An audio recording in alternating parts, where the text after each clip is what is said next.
What's going on? How's everybody doing today? I don't know if you guys may have heard, but Canon is planning on dropping a brand new camera called the EOS R5. Yeah, you know it's dropping.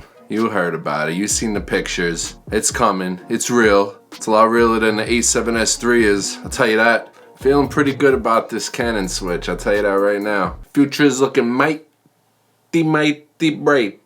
So if you're going to be looking to pick up a Canon R5, you're going to need some lenses to go along with that beautiful body. So that's what we're going to be talking about today. The 3 best lenses that I'm going to be using when the new Canon EOS R5 arrives. Whenever it arrives. Hopefully July. Hopefully it don't cost more than like $3,500. Hopefully the coronavirus doesn't delay it. Hopefully I get it really soon. Hopefully I don't fail at life. Hopefully you guys are still watching so I can roll that damn intro. Resume is a heavyweight, yeah. Put it on my back, give me everything, yeah. I need everything, I need all of everything, yeah. So before we get this video started, just know that I'm a video shooter. I like to dabble in photography every once in a while, but video is my main thing. So for the 3 lenses I'm going to be talking about here today, I think it's going to be a nice little setup to have once the Canon EOS R5 starts showing its pretty little face on my camera store shelf. Also for these 3 lenses, I believe I have every single focal length that I personally need for my workflow to get the job done. I got it all covered, baby. First up, probably shouldn't have did that, is a 30-year-old lens. This is the Canon EF 85 f1.8 and still does its damn job.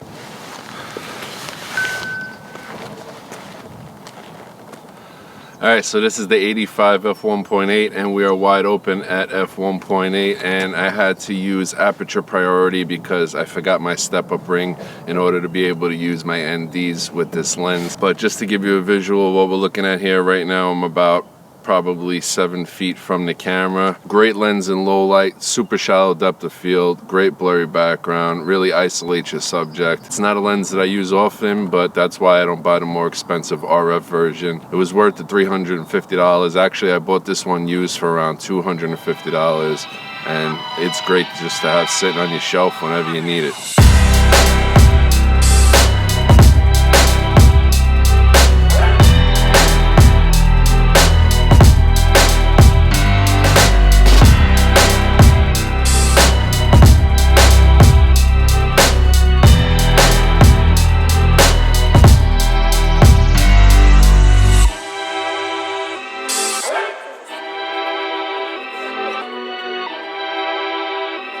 Now, of course, once the R5 drops, or if you're looking to pick up the R or the RP, you're going to need the adapter. It's the EF to RF adapter, and most times when you buy a Canon EOS R or RP, and maybe even an R5, they'll just give you a free adapter in the package. Hopefully they continue to do that. This is the adapter I'm referring to, and it's not too big, it's not too bulky, there's no glass inside, so you're not having to put it through an extra piece of glass. So really, if you think about it, you're only like, what, adding that much length to whatever lens you're adapting?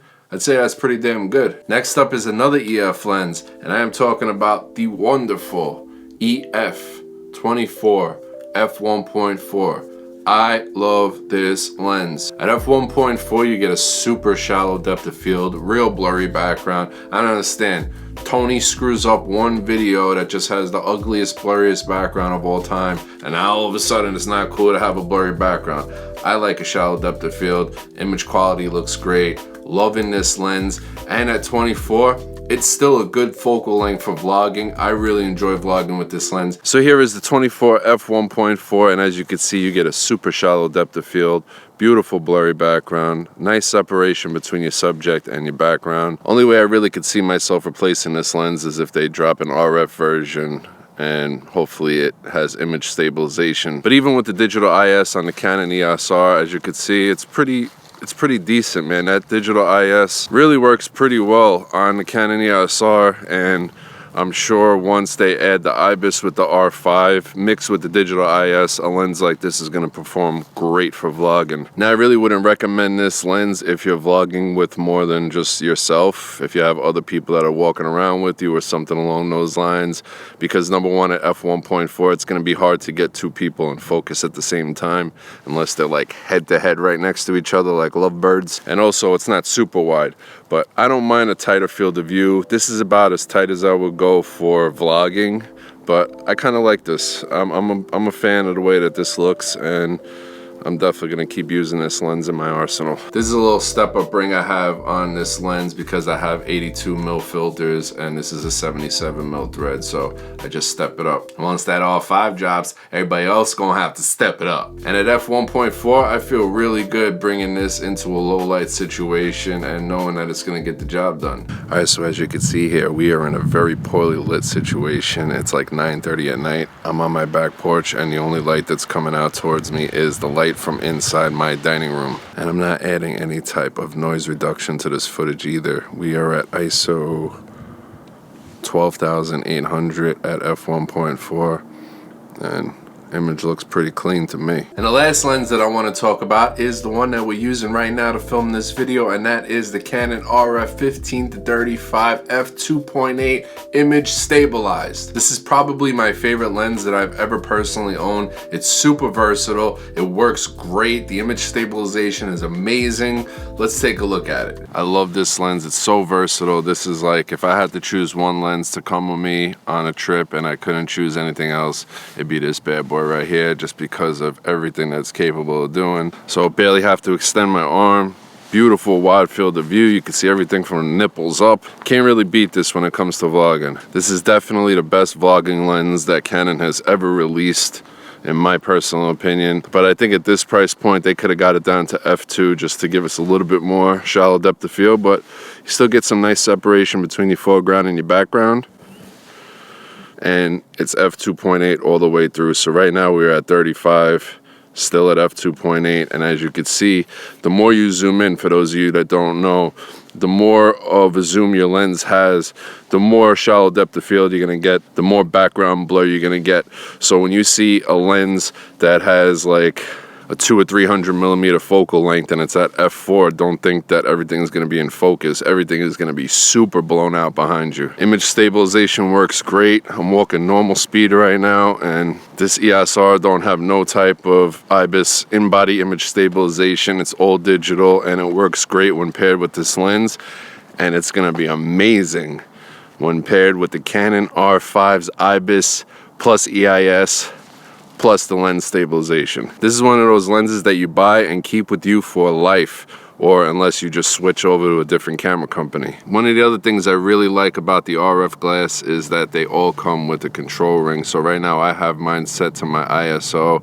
So right now we're properly exposed, but if we want to boost it up a little bit, just turn the ring right on the fly and you're good to go. And you could set that to pretty much anything in the camera that you want to adjust. I like ISO, makes it easier to expose when I'm vlogging and filming myself. I don't have to reach around the top of the camera or the back of the camera. It's all right there, right on the lens, and it works great. So there you have it. These are the three lenses that I use now on my Canon EOS-R, and they are the three lenses that I'm gonna continue to use when I pick up the brand new Canon EOS R5, hopefully in July. Do you own any of the lenses that I mentioned here today in this video? If so, drop a comment down below. Tell me how you feel about it. Thumbs up if you like this video. There is the Instagram.